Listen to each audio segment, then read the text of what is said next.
Problems are a feature of life, not a bug.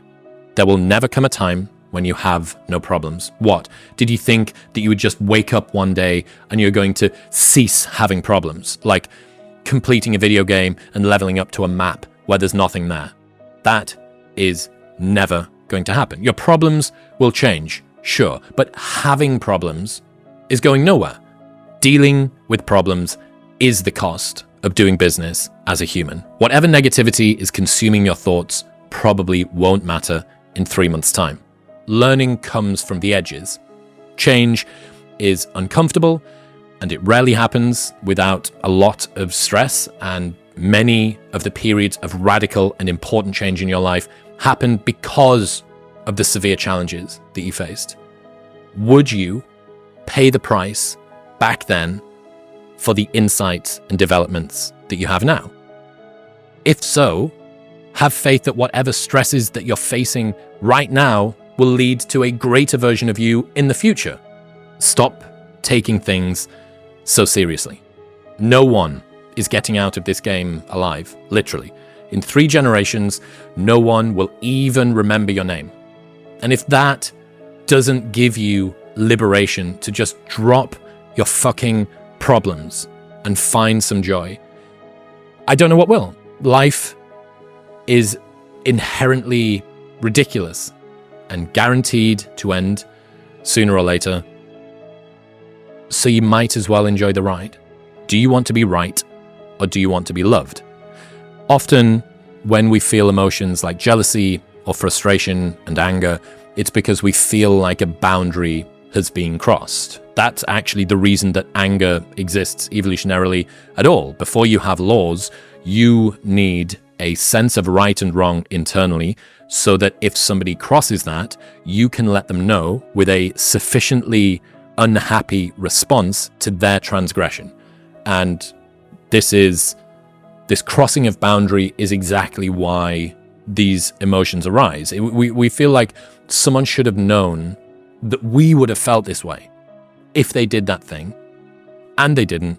So we need to get them to realize their transgression. And in our less gracious moments, we hope to achieve this through mistreatment or passive aggression or mean comments or distancing. And in our more gracious moments, it's done through a calm and honest and open explanation of why something made us feel the way that it did, without accusing the other person of doing it on purpose. I think it's best to assume the best of others. We assume that our friend or partner didn't mean to make us upset, that the impact that their actions had on our psyche was done through ignorance, not negligence or malice. And maybe their behavior does warrant the silent treatment. Maybe we are righteous in our indignation. Maybe they should have known better. You may even be in the right for reacting this way. But do you want to be right, or do you want to be loved? Who can you sit in silence with and not feel like you need to fill it? Who do you have the least amount of filter around when you're with them?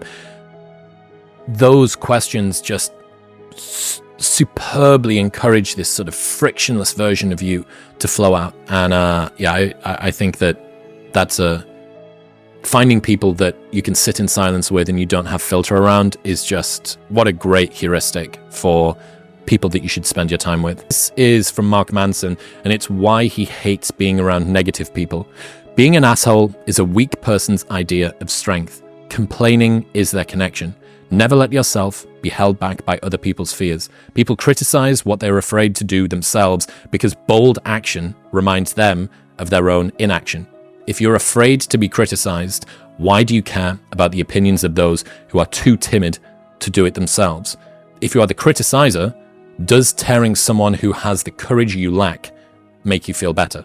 And they cause unvocalized, unmet expectations, which drive unnecessary tension and resentment in relationships. And there's that Neil Strauss quote of unspoken expectations are premeditated resentments. Stop trading things that matter for ones that don't.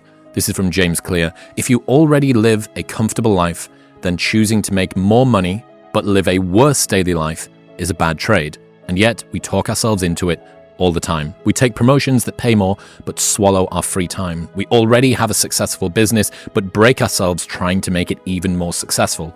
too much focus on wealth, not enough focus on lifestyle.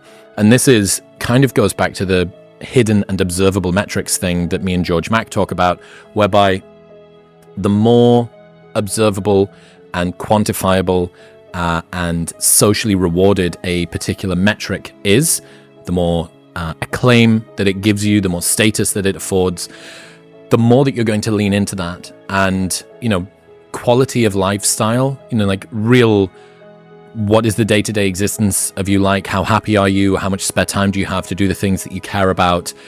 That is very hard to flex, and it's very hard to measure as well. But your bank account, it's pretty easy to measure, or the value of your house, or the number of bedrooms that it's got, or the growth of your company, or your job title, all of these things, super easy games. And too much focus on wealth, not enough focus on lifestyle, is just a nice reframe. It reminds us, what are you trying to accumulate this